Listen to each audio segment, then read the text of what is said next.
El martes, 5 de mayo, mi marido entró en el Polideportivo Municipal de Burgos exactamente 9 minutos después de que yo le hubiera escrito diciendo que estaba sentada en la consulta del dentista. Yo estaba en el pasillo de los vestuarios con Álvaro, un hombre con el que no tenía ningún motivo aceptable para estar allí a esa hora, y escuché la voz de Marcos preguntando en recepción si alguien había encontrado una carpeta azul que él había olvidado durante una inspección de mantenimiento. Álvaro me miró y dejó de hablar. Yo tampoco dije nada, porque detrás de aquella pared estaba el hombre con el que llevaba 11 años casada y, entre él y nosotros, había solamente una puerta, 2 taquillas metálicas y una mentira que ya no podía corregir. No voy a empezar explicando cómo era nuestro matrimonio cuando nos conocimos ni contando dónde estudiamos, porque nada de eso importaba aquella tarde. Lo único importante era que Marcos creía que yo estaba a 4 kilómetros de allí, que Álvaro había aparcado su furgoneta en la zona de carga del polideportivo y que mi abrigo estaba colgado en una silla del bar de la entrada, completamente visible para cualquiera que me conociera. Habíamos quedado allí porque Álvaro entrenaba a un grupo infantil de balonmano los martes y conocía las zonas del edificio que quedaban vacías entre las 5 y las 6. No era romántico ni especial.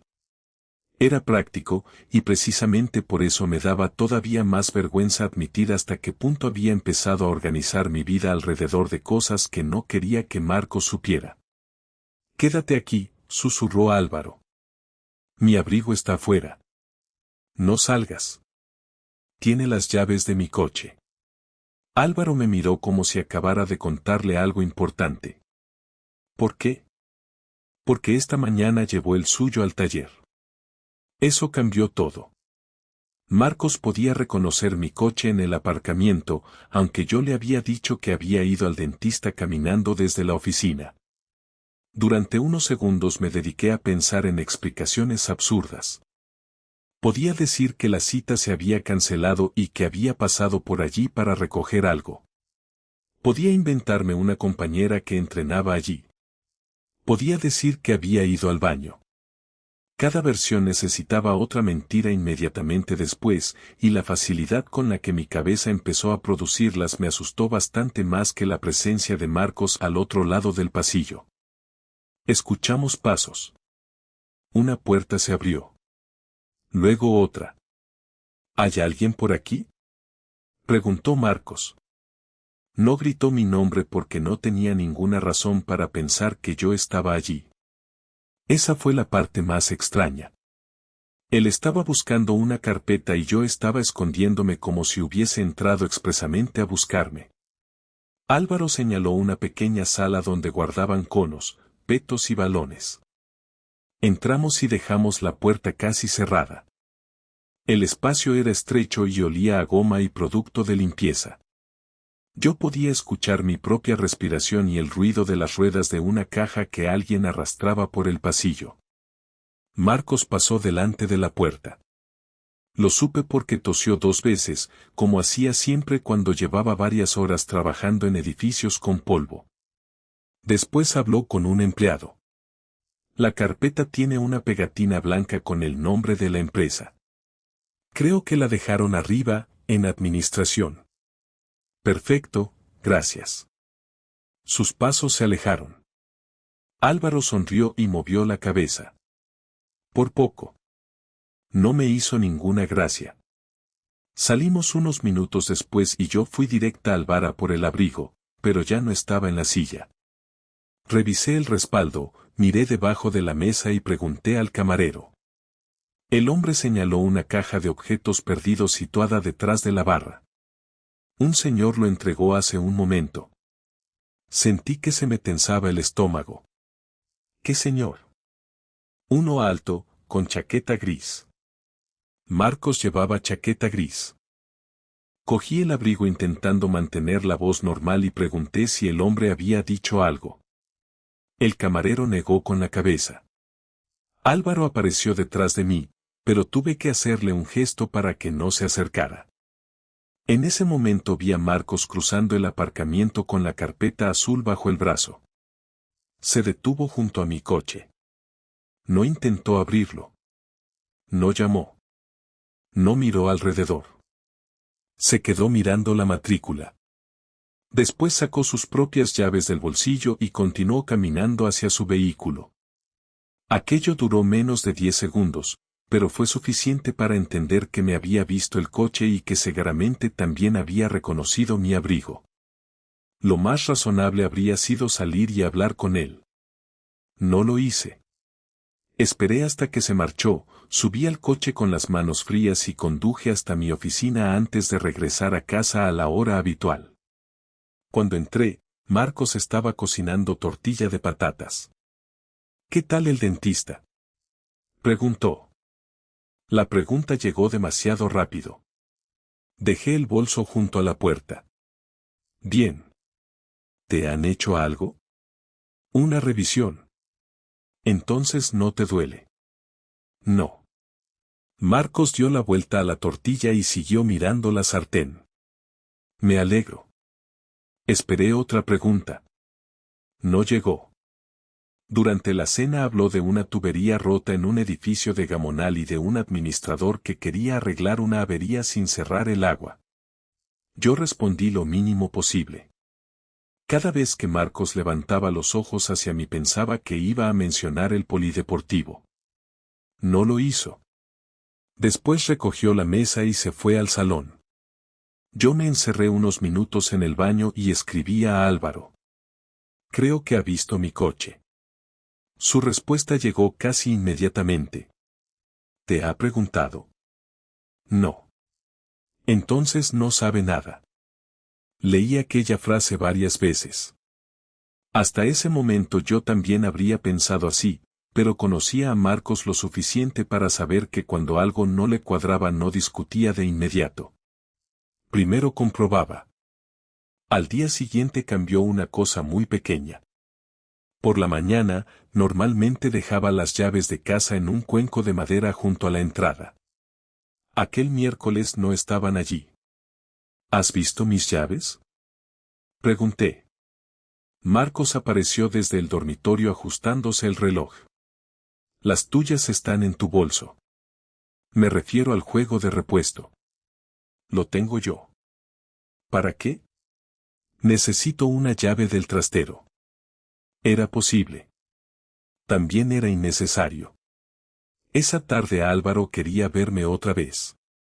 Le dije que no. Insistió en que estábamos exagerando y que Marcos solamente había ido al polideportivo por casualidad.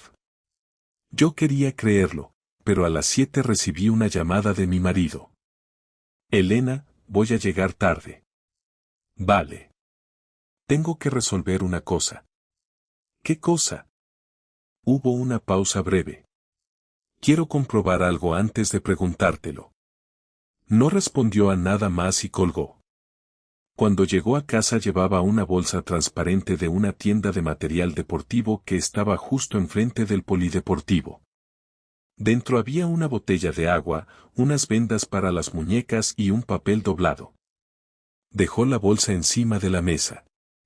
Mañana necesito que vengas conmigo a un sitio. ¿A dónde? Marcos me miró por primera vez desde que había entrado.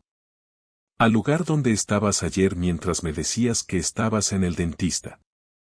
Marcos no esperó a que yo respondiera, recogió la bolsa de la mesa y la dejó junto a la puerta como si la conversación hubiera terminado, pero yo me quedé de pie en la cocina intentando decidir qué mentira podía sobrevivir más de 5 minutos, porque aquella frase había eliminado todas las salidas fáciles y había convertido el polideportivo en algo que ya no podía presentar como una coincidencia.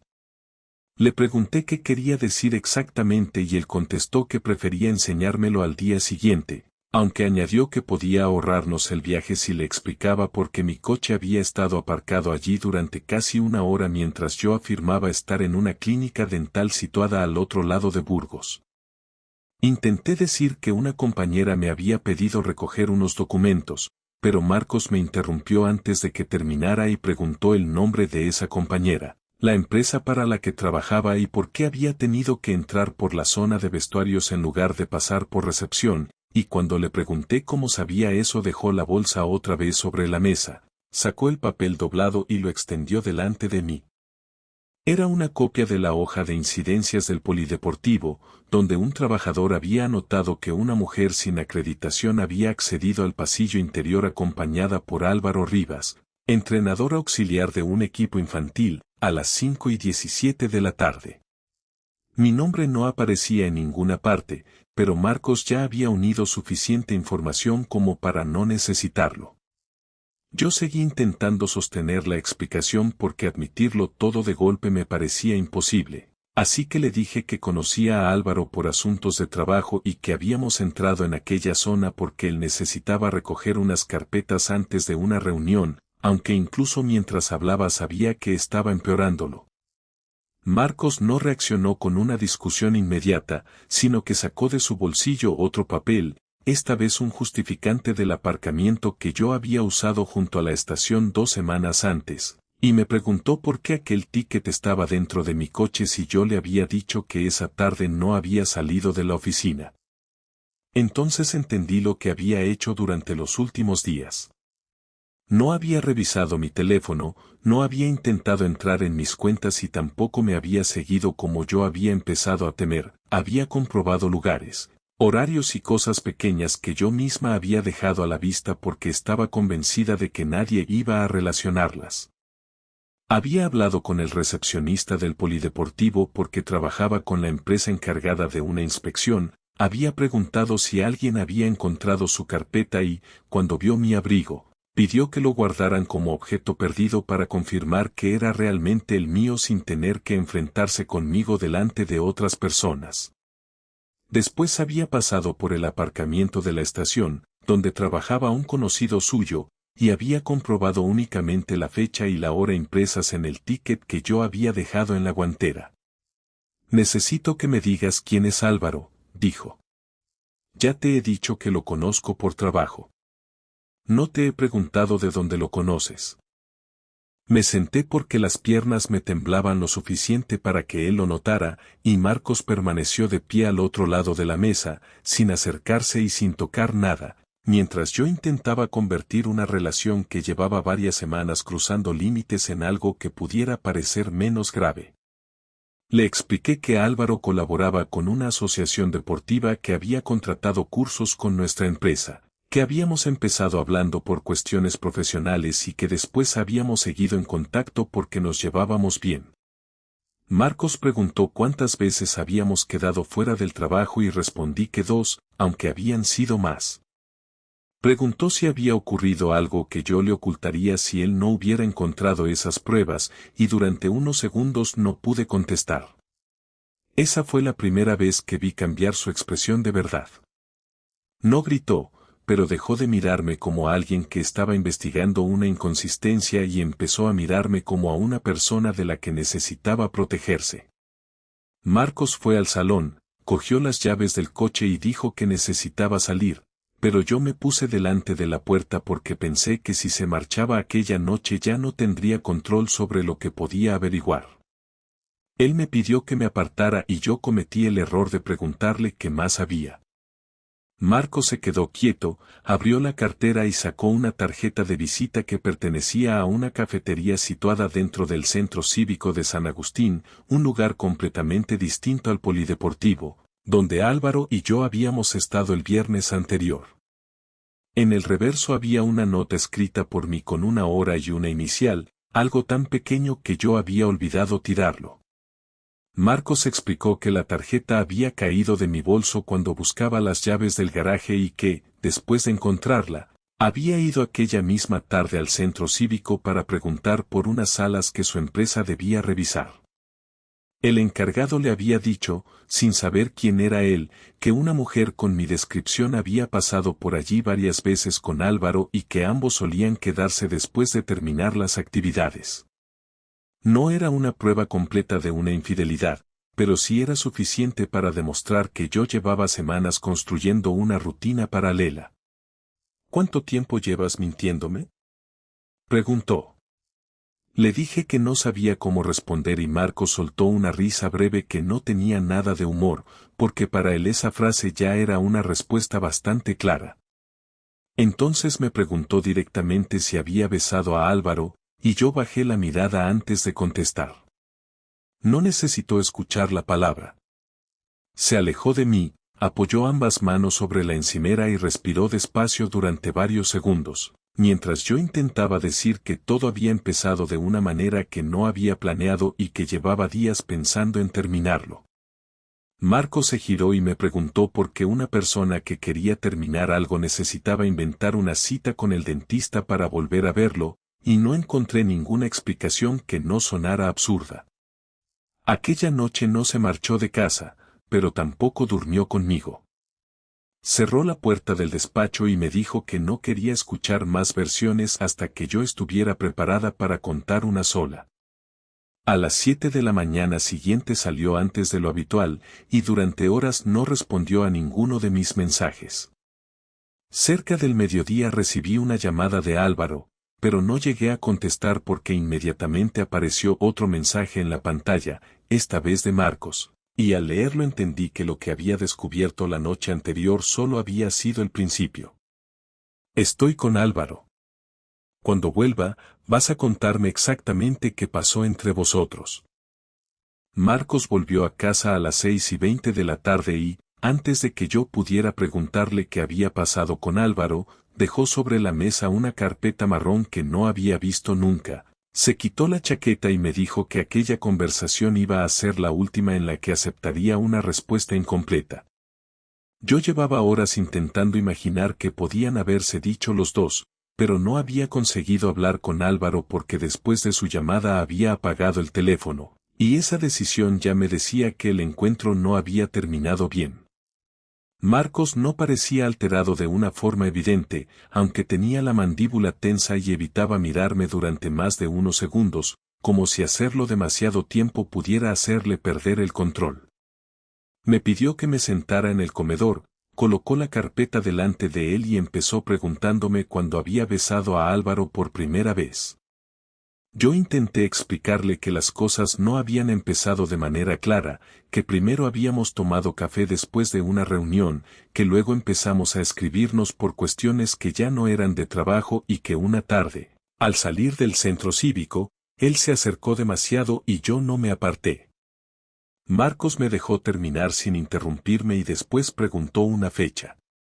Cuando le dije que había ocurrido a mediados de abril, abrió la carpeta y sacó una hoja donde había escrito varias fechas a mano. El primer encuentro que Álvaro le había contado era del 27 de marzo. Me acabas de mentir otra vez. No recordaba el día exacto. Él sí. Sentí una presión desagradable en el pecho porque entendí que Álvaro había hablado más de lo que yo esperaba, pero todavía no sabía cuánto. Marco siguió preguntando y cada respuesta mía parecía compararla con algo que ya conocía, sin enseñarme de inmediato qué había dicho Álvaro. Me preguntó por el aparcamiento de la estación, por el centro cívico y por una nave de material deportivo situada en el polígono de Villalonquejar donde Álvaro ayudaba a un conocido con pedidos algunos fines de semana. Ese último lugar me hizo dejar de fingir calma. Yo nunca había mencionado aquella nave, y tampoco existía ninguna razón profesional para que Marcos conociera su dirección. Él vio mi reacción y dejó la hoja sobre la mesa.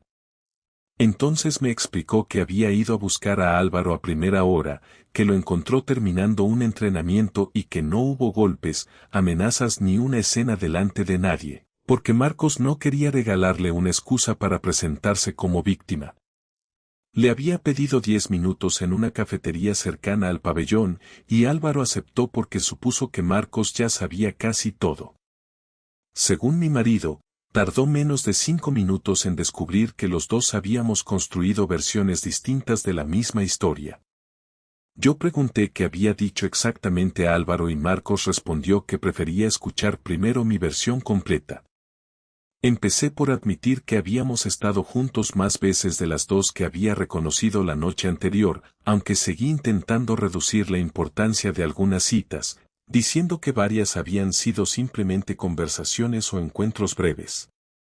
Marcos me preguntó por qué una conversación requería que yo aparcara lejos de donde estaba, y tuve que admitir que lo hacía para evitar que alguien reconociera mi coche. Después preguntó si había habido contacto físico más allá de los besos. Yo tardé demasiado en responder, y entonces él cerró los ojos durante un momento antes de decirme que no necesitaba detalles, solamente una respuesta clara. Le dije que sí.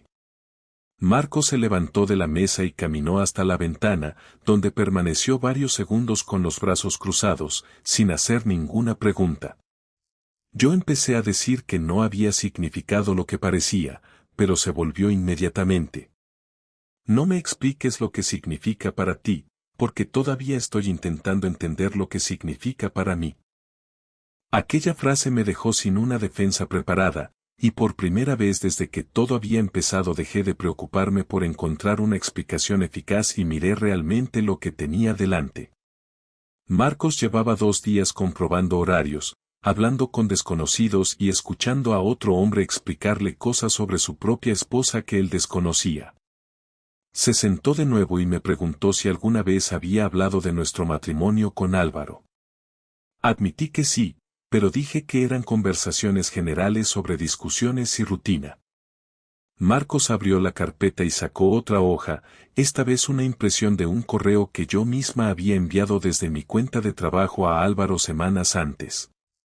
No contenía nada íntimo, pero en una parte yo había escrito que Marcos llevaba meses preocupado únicamente por el trabajo y que conmigo funcionaba como si todo estuviera resuelto mientras yo necesitaba sentir que alguien todavía tenía interés en escucharme. Me quedé mirando el papel porque recordaba perfectamente haber escrito aquello después de una discusión absurda por una cena cancelada, pero verlo delante de mi marido hacía que pareciera mucho más calculado.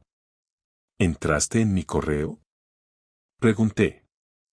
Álvaro me lo enseñó. Esa respuesta me dolió de una forma distinta, porque significaba que él había conservado cosas que yo creía privadas y había decidido utilizarlas para protegerse. Marcos explicó que, cuando le preguntó si sabía que yo estaba casada, Álvaro había respondido que sí desde el principio y que yo le había hecho creer que el matrimonio estaba prácticamente terminado. Aquello era falso, y lo dije inmediatamente. Marcos preguntó si yo había hablado alguna vez de separarnos, y tuve que admitir que sí había dicho que no sabía cuánto tiempo seguiríamos juntos si nuestra relación continuaba igual. Él golpeó una sola vez la carpeta con la palma abierta, no con fuerza, sino como alguien que necesitaba detener la conversación antes de decir algo peor. Mientras yo estaba haciendo planes contigo para el verano, tú le decías a otro hombre que nuestro matrimonio podía acabarse. Estaba enfadada cuando lo dije. Entonces tendrías que haber venido a decírmelo a mí. Después me preguntó algo que hasta ese momento había conseguido evitar, si yo pensaba continuar viendo a Álvaro si él no hubiera descubierto nada. No pude responder inmediatamente porque la respuesta verdadera era peor que cualquiera de las anteriores. Yo había pensado terminarlo varias veces, pero también había planeado volver a verlo aquella misma semana. Marcos observó mi silencio y asintió lentamente, como si acabara de recibir la única respuesta que necesitaba. Recogió las hojas, las guardó en la carpeta y me dijo que durante los próximos días dormiría en casa de su hermano. Yo me acerqué porque pensé que se marchaba en ese momento, pero él me pidió que no lo tocara y fue al dormitorio a preparar una bolsa. Cuando regresó llevaba algunas camisetas, ropa de trabajo y una pequeña caja metálica donde guardábamos documentación importante. ¿Para qué necesitas eso?, pregunté. Marcos sostuvo la caja contra el pecho y me miró con una calma que me inquietó más que cualquier grito. Porque esta mañana, antes de hablar con Álvaro, también hablé con un abogado.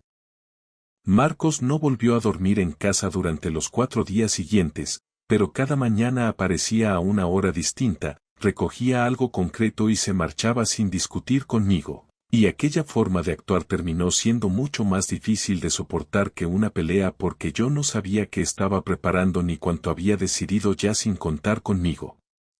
El viernes llegó a las 8:10 con su hermano Diego y 2 cajas de plástico vacías, entró directamente en el despacho y empezó a sacar documentos, discos duros, herramientas, fotografías familiares y algunos objetos que eran exclusivamente suyos. Yo le pregunté si pensaba mudarse definitivamente y me respondió que todavía no había tomado una decisión final sobre la vivienda, aunque sí había decidido separar todo lo que podía demostrar que había comprado antes del matrimonio o con dinero procedente de una herencia de su padre. Diego no participó en la conversación, pero llevaba una lista impresa y marcaba cada objeto que Marcos metía en las cajas. Aquello me molestó porque convertía nuestra casa en un inventario, y se lo dije. Marcos cerró una caja, puso una etiqueta con su nombre y respondió que yo había tenido semanas para decidir qué partes de nuestra vida quería tratar como si fueran independientes, así que él necesitaba unos días para hacer exactamente lo mismo con las cuentas. Hasta ese momento yo había imaginado su venganza como una discusión con Álvaro, una llamada a mi trabajo o alguna escena desagradable delante de amigos, pero Marcos eligió algo mucho más concreto y perfectamente legal. Empezó a retirar de nuestra vida diaria todo aquello que dependía exclusivamente de él. El seguro del coche que yo utilizaba estaba a su nombre porque años atrás habíamos conseguido una tarifa mejor al agrupar las pólizas, así que llamó a la aseguradora y pidió que la renovación automática no continuara al mes siguiente, dejándome tiempo suficiente para contratar otra sin causarme ningún problema.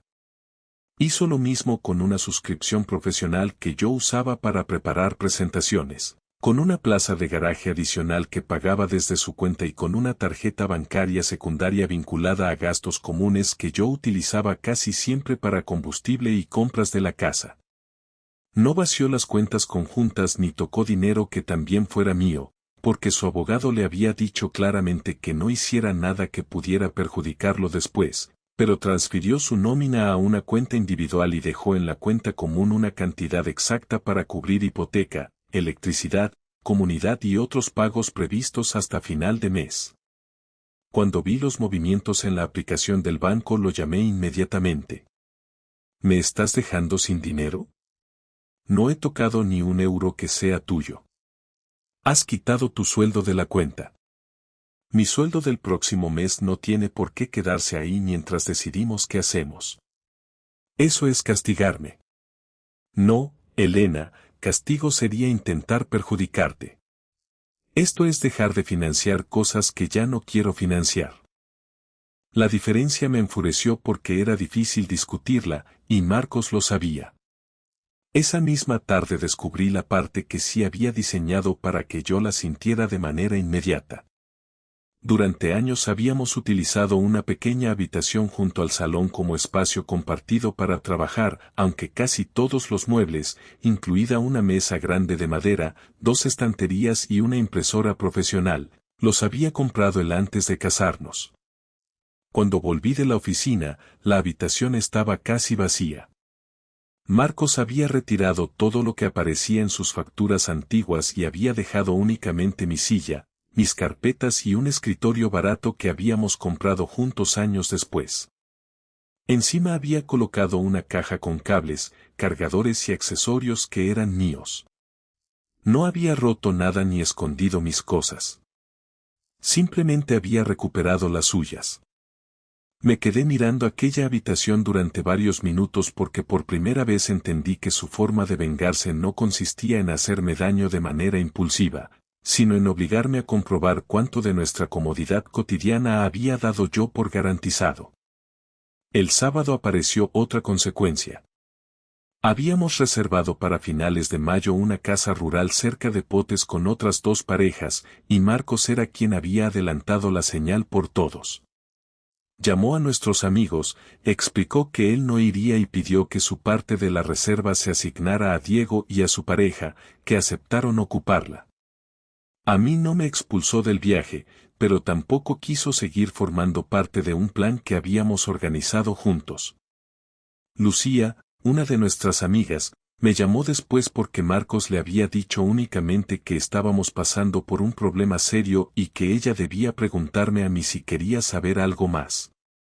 Esa decisión me dejó sin la posibilidad de acusarlo de haberme expuesto, pero también me colocó delante de una conversación que yo llevaba días evitando.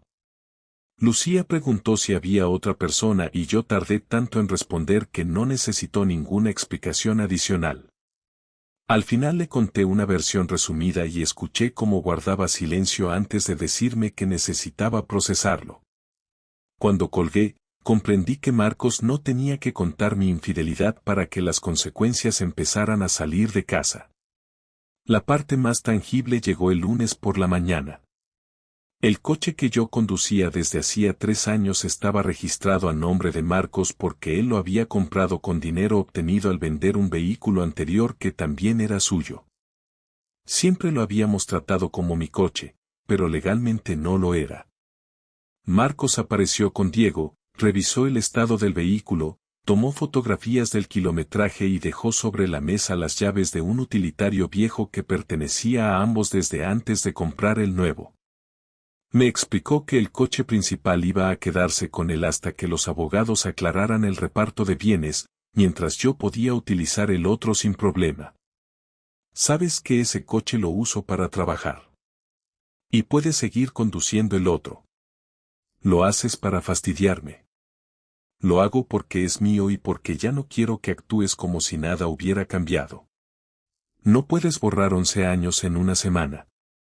Marcos me miró durante unos segundos antes de guardar las llaves en el bolsillo. Yo tampoco podía imaginar que tú escondieras otra relación durante semanas, pero aquí estamos. Aquella tarde fui a trabajar en un coche de 15 años con una ventanilla que cerraba mal y una radio que solo funcionaba cuando quería. No era una tragedia y Marcos no había hecho nada ilegal, pero cada vez que tenía que girar la llave 2 veces para arrancar recordaba exactamente por qué estaba conduciendo aquel vehículo.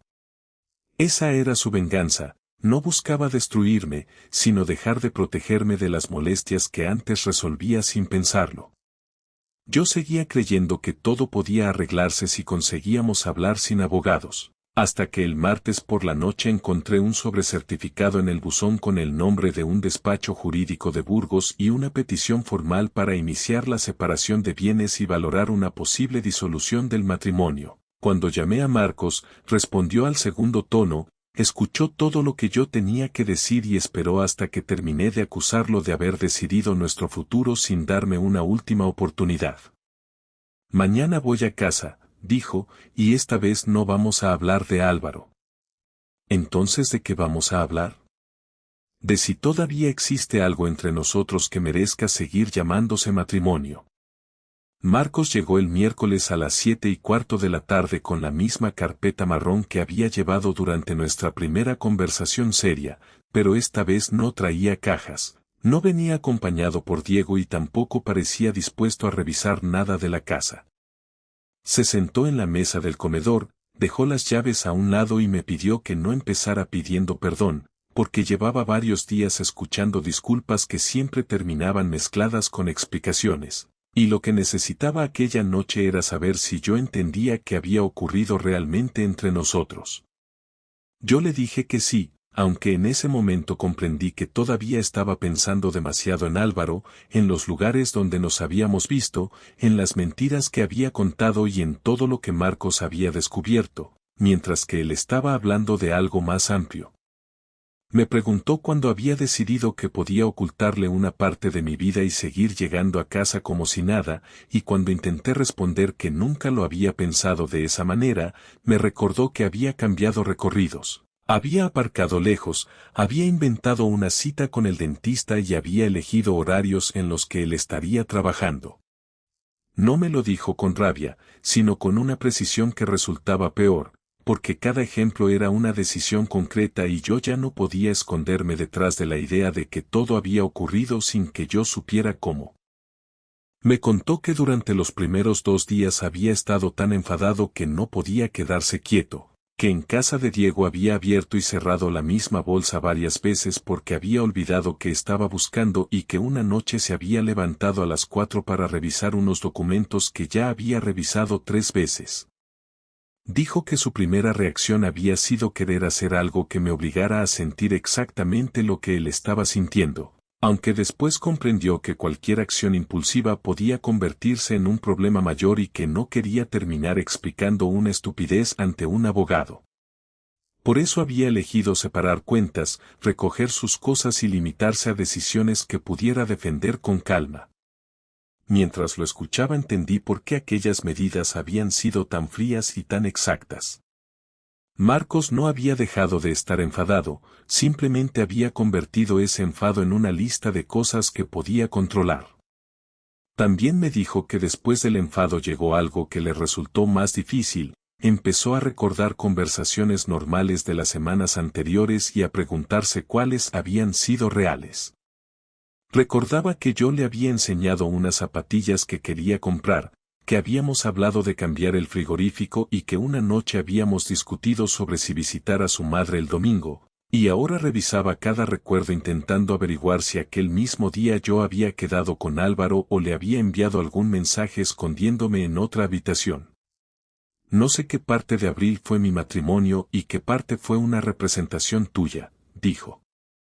No estaba fingiendo todo contigo. Ese es el problema, Elena, porque entonces eras capaz de comportarte con normalidad conmigo mientras ocultabas lo demás. Yo intenté explicarle que con Álvaro no había existido un plan para sustituirlo y que nunca había pensado seriamente en marcharme con él, pero Marcos me preguntó por qué esperaba que eso lo tranquilizara. Según él, decir que yo no quería dejar el matrimonio hacía que todo resultara todavía más difícil de entender, porque significaba que pretendía conservar nuestra vida y al mismo tiempo hacer algo que sabía que podía destruirla. Esa palabra me molestó y le dije que nuestra relación ya tenía problemas antes, que llevábamos meses hablando poco y que muchas veces él llegaba cansado y parecía estar en otra parte. Marcos aceptó que eso era cierto sin intentar defenderse, aunque añadió que haber sido un marido distraído no lo convertía en responsable de la decisión que yo había tomado. Me dijo que si yo hubiera pedido terapia, una separación temporal o incluso el divorcio, habría sido doloroso, pero al menos habría sabido a qué situación se enfrentaba. Lo que no podía aceptar era haber seguido tomando decisiones sobre nuestra vida sin disponer de la misma información que yo tenía. La conversación continuó durante casi 2 horas y fue cambiando de tono conforme Marcos dejó de preguntarme por hechos y empezó a hablar de lo que quería hacer a partir de entonces. Admitió que durante los primeros días había pensado en presentar la demanda inmediatamente y cortar cualquier contacto que no fuera necesario, pero después se dio cuenta de que 11 años no se podían convertir en una decisión administrativa tomada en una semana. Tampoco quería prometer una reconciliación solamente porque todavía me quería. Esa fue la primera vez que utilizó esa palabra desde que descubrió todo, y me dolió más escucharla de aquella manera que si hubiera dicho que ya no sentía nada. Me explicó que seguía sintiendo cariño, preocupación e incluso ganas de llamarme cuando veía algo que sabía que me haría gracia, pero que esas reacciones ya no significaban que pudiera vivir conmigo como antes. Cuando le pregunté si quería que intentáramos reparar el matrimonio, se quedó callado durante bastante tiempo antes de responder. Quiero saber si soy capaz de estar contigo sin convertirme en una persona que comprueba dónde estás cada vez que sales. Puedo decirte siempre dónde estoy. No quiero un matrimonio basado en que tengas que demostrarme cada movimiento. Entonces dime qué necesitas. Distancia y una decisión que no dependa del miedo a perderme. Aquello fue difícil de escuchar porque hasta ese momento yo había estado actuando precisamente desde ese miedo. Había llamado demasiadas veces, había escrito mensajes que él no contestaba y había intentado acelerar una reconciliación antes de que Marcos hubiera decidido siquiera si quería volver a dormir en nuestra casa. Él propuso que durante 3 semanas viviéramos separados, que ambos habláramos con un terapeuta por nuestra cuenta y que después tuviéramos una sesión conjunta únicamente si los dos seguíamos pensando que tenía sentido. Durante ese tiempo mantendríamos los gastos comunes, no tomaríamos decisiones sobre vender el piso y no tendríamos ninguna obligación de comportarnos como pareja. También dejó claro que yo debía cortar todo contacto personal con Álvaro si esperaba que existiera alguna posibilidad de reconstruir algo. Le respondí que ya lo había hecho y le enseñé el único mensaje que había enviado 2 días antes, donde le pedía que no volviera a buscarme fuera de cuestiones estrictamente laborales. Marcos leyó el mensaje y me devolvió el teléfono sin pedir revisar nada más. Después dijo que no quería contraseñas, ubicaciones compartidas ni acceso permanente a mis cuentas, porque si necesitaba convertirse en supervisor de mi vida para quedarse conmigo, prefería divorciarse. Yo le pregunté qué ocurriría después de las 3 semanas y respondió que entonces decidiría si podía intentar empezar de nuevo conmigo o si lo más responsable era terminar el matrimonio sin seguir acumulando resentimiento. Cuando se levantó para marcharse, me acerqué despacio y le pregunté si podía abrazarlo. Marcos tardó unos segundos en responder, pero finalmente negó con la cabeza y dijo que todavía no estaba preparado para eso. Se puso la chaqueta, recogió las llaves y antes de abrir la puerta volvió hacia la mesa, sacó de la carpeta un documento que no me había enseñado durante toda la conversación y lo dejó delante de mí. Hay una cosa que todavía no sabes, dijo, y puede cambiar completamente lo que pase dentro de 3 semanas. El documento que Marcos dejó sobre la mesa no era una demanda de divorcio, aunque durante los primeros segundos pensé que lo era porque llevaba el membrete del mismo despacho jurídico que me había enviado la notificación anterior. Era un borrador de acuerdo de separación temporal con una cláusula añadida que permitía convertirlo en convenio de divorcio si cualquiera de los dos lo solicitaba después de 30 días, sin volver a discutir desde cero las cuentas, el uso del piso ni el reparto provisional de los vehículos. Lo que me sorprendió no fue el contenido legal, sino una fecha escrita al final con bolígrafo. Marcos había pedido cita para firmarlo el 28 de mayo, exactamente 3 semanas después de nuestra conversación. Cuando lo llamé para preguntarle si aquello significaba que ya había decidido terminar, me respondió que significaba exactamente lo contrario, porque no quería utilizar esas 3 semanas fingiendo que todavía éramos marido y mujer mientras esperaba descubrir qué sentía. Quería que existiera una salida preparada para ambos, porque según él una segunda oportunidad solo tenía sentido si podía rechazar una separación teniendo la posibilidad real de aceptarla. Me molestó escuchar eso, pero después comprendí que Marcos ya no estaba dispuesto a quedarse simplemente porque marcharse resultara complicado. Las 3 semanas fueron bastante menos dramáticas de lo que yo esperaba y mucho más incómodas de lo que había imaginado. Marcos siguió viviendo con Diego, yo continué en el piso y nos escribimos únicamente por cuestiones necesarias. Empecé terapia individual 2 días después, no porque pensara que una psicóloga iba a convencer a Marcos de volver, sino porque durante la primera sesión me hizo una pregunta que nadie me había formulado hasta entonces. Si Álvaro hubiera desaparecido de mi vida en marzo, ¿qué problema concreto de mi matrimonio habría seguido existiendo en abril? Me costó responder porque llevaba semanas utilizando nuestras dificultades como contexto para mis decisiones, pero al separar una cosa de la otra tuve que admitir que muchos de nuestros problemas eran reales y bastante normales, mientras que mi forma de gestionarlos había sido completamente distinta. Marcos trabajaba demasiado algunos días, yo había dejado de decirle cuando me sentía ignorada y ambos habíamos convertido varias molestias en asuntos que posponíamos para no discutir. Ninguna de esas cosas me había obligado a mentir sobre un dentista, esconder el coche o quedar con otro hombre. Cuando dejé de usar el matrimonio como explicación automática, apareció algo mucho menos cómodo. Había disfrutado de recibir atención sin asumir el coste que podía tener, y cada vez que ese coste se acercaba había inventado otra mentira para conservar las dos cosas. Álvaro intentó contactar conmigo una vez durante ese periodo mediante un correo profesional en el que decía que quería aclarar lo ocurrido con Marcos. No respondí. Informé a mi responsable de que prefería no participar en proyectos donde él estuviera implicado y expliqué que existía un conflicto personal que podía afectar al trabajo, sin entrar en detalles innecesarios. Mi empresa aceptó reorganizar las tareas porque Álvaro ni siquiera pertenecía a nuestra plantilla, sino a una entidad colaboradora. Cuando se lo conté a Marcos durante nuestra primera sesión conjunta, él no me felicitó ni convirtió aquello en una prueba de confianza recuperada. Se limitó a decir que era lo mínimo que esperaba si íbamos a tener una conversación seria sobre continuar.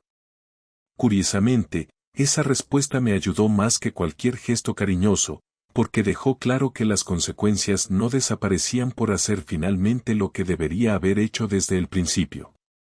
El 28 de mayo nos reunimos en el despacho del abogado a las 11 de la mañana. Marcos había llegado antes y estaba sentado en una sala pequeña con 2 copias del acuerdo delante.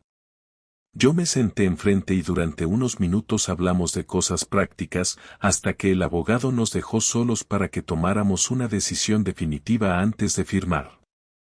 Marcos me dijo que las 3 semanas no habían borrado su enfado, que todavía había días en los que recordaba algún detalle y volvía a preguntarse qué más podía desconocer, pero también había comprobado algo que no esperaba. Seguía queriendo hablar conmigo cuando no estaba obligado a hacerlo.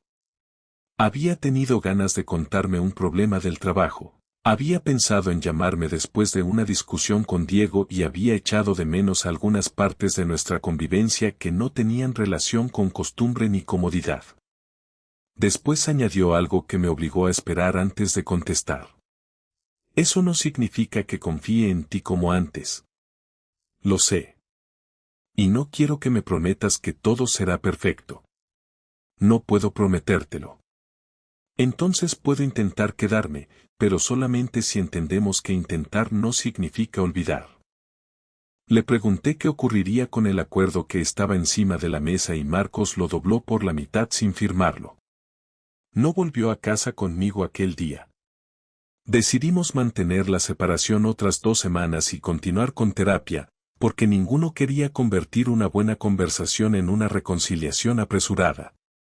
Cuando finalmente regresó al piso a mediados de junio, lo hizo con 2 maletas y no con todas sus cajas. La mesa grande del despacho siguió en casa de Diego durante meses y el coche principal continuó siendo de Marcos. Aquellas cosas parecían menores, pero para nosotros eran una manera concreta de reconocer que la vida anterior no había regresado solamente porque hubiéramos decidido probar otra vez.